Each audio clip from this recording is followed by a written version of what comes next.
ये यात्रा तो विगत अनेक दिनों से चल रही है। 81 दिन की गविष्ठी यात्रा है। गोरखपुर से चली है। सभी विधानसभा क्षेत्रों में होते हुए इसको वापस गोरखपुर पहुंचना है। लगभग 125 से ज़्यादा विधानसभा क्षेत्रों में होकर के आज हम आपके मऊरानीपुर विधानसभा क्षेत्र में आए हैं। हाँ जी, आज यात्रा का कौन सा दिन है? आज 26वां दिन है।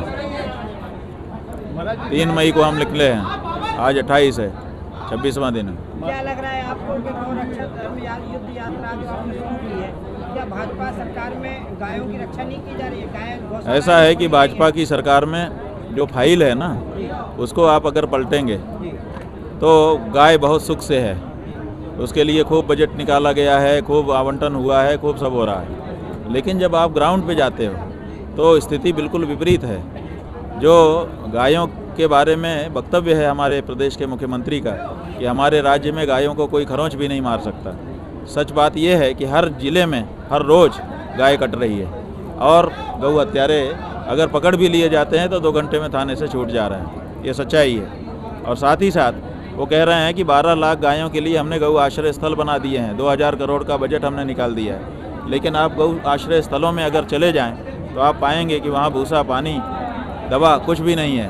और यहाँ तक स्थिति है कि आपको तो कैमरा लेके अंदर जाने भी नहीं देंगे, ताला लगा देते हैं क्योंकि अंदर ऐसे दृश्य हैं जिनको दिखा पाना कठिन है। कुछ पत्रकार जो साहसी थे वो गए हैं और उन्होंने जो दृश्य निकाल के लाए हैं, एक दृश्य हमको दिखाया गया गौ आश्रय स्थल का है।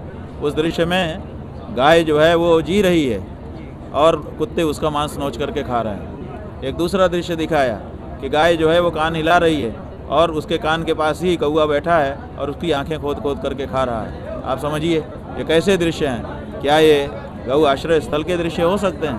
तो कागज़ों में बहुत अच्छा दृश्य दिखा रहे हैं, वक्तव्य में बहुत अच्छा बोल रहे हैं, लेकिन ज़मीन के ऊपर गौ माता के लिए बहुत निराशा का वातावरण है और इसीलिए हम लोगों को निकलना पड़ा है। समाजवादी पार्टी के अखिलेश यादव ने ट्वीट किया है कि बरेली में शिक्षकों को आदेश दिए गए हैं कि शिक्षक भूसे की व्यवस्था करेंगे। अब जो भी आदेश दिया गया होगा ये तो हमारी जानकारी में नहीं, आप लोगों से ही हमको पता चल रहा है। लेकिन अब शिक्षक तो सब कुछ करता है, सरकार जो कह देती है शिक्षक को करना पड़ता है। पढ़ाने के सिवाय पढ़ाना जो काम जिसके लिए वो भर्ती हुआ था वो तो कर नहीं पाता पूरे साल। उससे तो कुछ ना कुछ काम सरकार कराती ही रहती है। तो अब भूसा इकट्ठा करेंगे, बताइए। लेकिन गायों की क्या दशा है? अब इतना सब हम लोग यात्रा कर रहे हैं, आप लोग इतना वातावरण बना रहे हैं, तब वो शिक्षकों को आदेश कर रहे हैं कि भूसा ले आओ, अन्यथा भूसा कहाँ से आता है? ये परिस्थिति। हाँ, ये प्रश्न है। हम लोगों ने भाई कई बार पूछा कि भाई आपको क्या झिझक है? जब मुसलमान तक कह रहा है कि गाय को राष्ट्रमाता घोषित कर लीजिए, अब क्या बचा? उसी की आड़ आप लोग लेते थे कि मुसलमान के कारण हम नहीं कर पा रहे हैं। अब तो वो भी खुल करके कह रहा है, तो वो तो कुछ बोलते नहीं है, कारण बताते नहीं है। लेकिन जो जानकार लोग हैं, विशेषज्ञ, वो कहते हैं कि ये बूचड़ खानों से लंबा चंदा लेते हैं, अब वो चंदा इनका मारा जाएगा, इसीलिए नहीं बोल पा रहे। ये सब उन्होंने किया, लेकिन उनके मंत्री तो काफिला बड़ा बड़ा लेकर निकल ही रहे हैं। आप लोगों ने सब दिखाई ही दिया, सब बातें बेनकाब हो चुकी हैं। स्वयं प्रधानमंत्री ने कहा कि विदेश मत जाइए और खुद ही घूमने लग गए।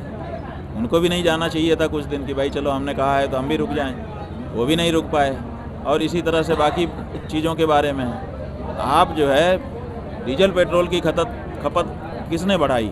जनता ने नहीं बढ़ाई है। डीजल पेट्रोल की खपत सरकार ने बढ़ाई है। हम जो है अपने घर में गाय रखते थे, उससे बैल पैदा होते थे और हम आराम से अपनी खेती करते थे। ना हमको डीजल की ज़रूरत पड़ती थी, ना पेट्रोल की ज़रूरत पड़ती थी। आपने हमारे गाय बैल कटवा दिए और हमको ट्रैक्टर हाथ में पकड़ा दिया। अब हमको डीजल की और पेट्रोल की ज़रूरत पड़ रही है। हमको पंप सेट चलाने के लिए डीजल पेट्रोल की ज़रूरत पड़ रही है। अब कह रहे हैं कि डीजल पेट्रोल की खपत कम करो। अब कैसे कर दें हम, बताओ आप? आपने जो हमारे पास विकल्प था वो विकल्प से हमको हीन बना दिया। आप अगर डीजल पेट्रोल की खपत चाहते हो कि कम हो जाए, आज घोषणा करो कि गाय राष्ट्रमाता है और बैल राष्ट्रपुरुष है और वो अब हमारे यहाँ खेती करेगा। देखिए अभी दूसरे दिन से खपत बंद हो जाएगी, लेकिन वो तो आप कर नहीं